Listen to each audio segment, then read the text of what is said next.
Salut tout le monde, vidéo un petit peu spéciale aujourd'hui, non seulement parce que tournée en extérieur, mais aussi parce que je vais faire quelque chose que je n'ai encore jamais fait sur cette chaîne, à savoir donner mon avis et une petite critique d'un film, en l'occurrence Au poste de Quentin Dupieux. Alors avertissement, je vais spoiler comme un connard. Je pars du principe que pour pouvoir étayer un petit peu son opinion sur un film, c'est difficile de le faire sans spoiler, auquel cas on se contente de raconter le synopsis, et ça des synopsis, vous en avez partout sur internet. Premier point sur lequel j'ai envie de rebondir, c'est que j'ai lu et entendu à gauche à droite que Au poste était une rupture par rapport à tout ce qu'il a fait avant. Alors pour moi, ce n'est vrai que sur un point.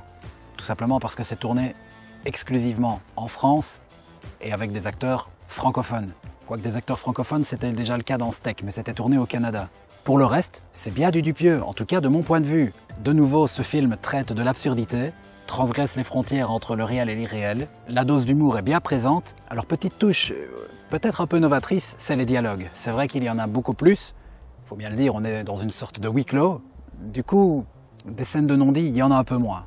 Ah, et autre chose, qui m'a un petit peu manqué d'ailleurs, ce n'est pas Quentin Dupieux qui a fait la musique. Et il faut le dire, dans sa filmographie, la musique joue une grande part. Alors pour ma part, tout fonctionne très bien.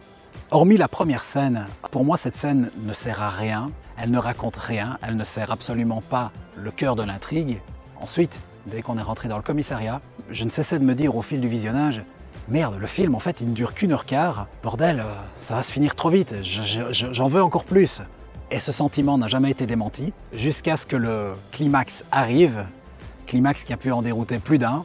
Je trouvais que la structure narrative était tellement intéressante, notamment ces flashbacks dans lesquels les personnages peuvent pénétrer, bah oui, il fallait bien qu'il y ait un petit peu de what the fuck, c'est du Dupieux. Du coup, lorsqu'on découvre qu'on est dans une pièce de théâtre, dans un premier temps, j'étais un petit peu embêté. Je me disais, mince, ça sonne un peu facile, pourvu qu'il ne fasse pas le coup du « Ah ouais, mais tout ça n'était qu'un rêve ». Pourtant, le rêve, Dupieux, ça lui parle, on est d'accord. Mais évidemment, il fallait qu'il y ait une petite bémol qui sauve la mise. C'est qu'en réalité, le personnage suspecté de meurtre, joué par Grégoire Ludic, que je ne connaissais pas et que je ne demande qu'à connaître davantage d'ailleurs, eh bien lui, il n'est pas dans le coup. Pour lui, c'était un véritable interrogatoire et c'est quelque part là que réside la saveur du film, du point de vue du fond. Ben oui, en réalité, il n'y a jamais eu de victime, tout est à coup monté depuis le début. On peut alors penser que Benoît Poelvoorde n'est même pas un vrai flic. Et puis on va comprendre à la fin que si, probablement que tous les autres, tous ses complices, de ce qui ressemble en réalité à une grosse caméra cachée, ben eux, ce ne sont probablement que des comédiens, mais lui est réellement flic. Et pour moi, le message de ce film, c'est « il n'y a que l'intention qui compte ».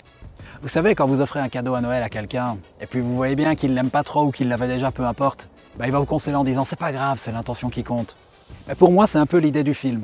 Donc bien sûr, Fugain, l'accusé, n'a pas tué la victime, ni même la seconde victime d'ailleurs, puisque vous le savez, ben elle s'est tuée elle-même. Là où il est coupable, c'est évidemment de ne pas avoir signalé le meurtre. Quelque part, il en fera au bon déroulement d'une enquête, en dissimulant le cadavre. À ce moment-là, on est peut-être en train de se dire « Ah, qui sait, il est peut-être coupable de son premier meurtre ». Au final, on sait que non. Mais je pense qu'il a dû se dire qu'il n'arriverait jamais à s'en défendre. C'est vrai, ce serait difficile de ne pas penser que c'est lui qui l'a assassiné avec l'équerre, on est d'accord. C'est plus qu'improbable de mourir par accident tel que ça s'est produit. Peu importe. On a donc découvert qu'il a dissimulé le cadavre, et du coup, il est jugé pour son intention, l'intention de ne pas avoir agi. Et selon moi, c'est ce qui fait que Poelvoorde est un vrai flic et qu'il l'arrête et qu'à la fin, il va réellement aller en prison. En tout cas, il va être jugé.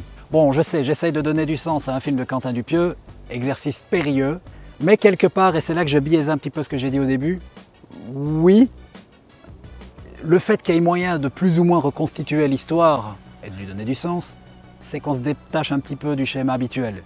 Voilà, j'irai pas beaucoup plus loin.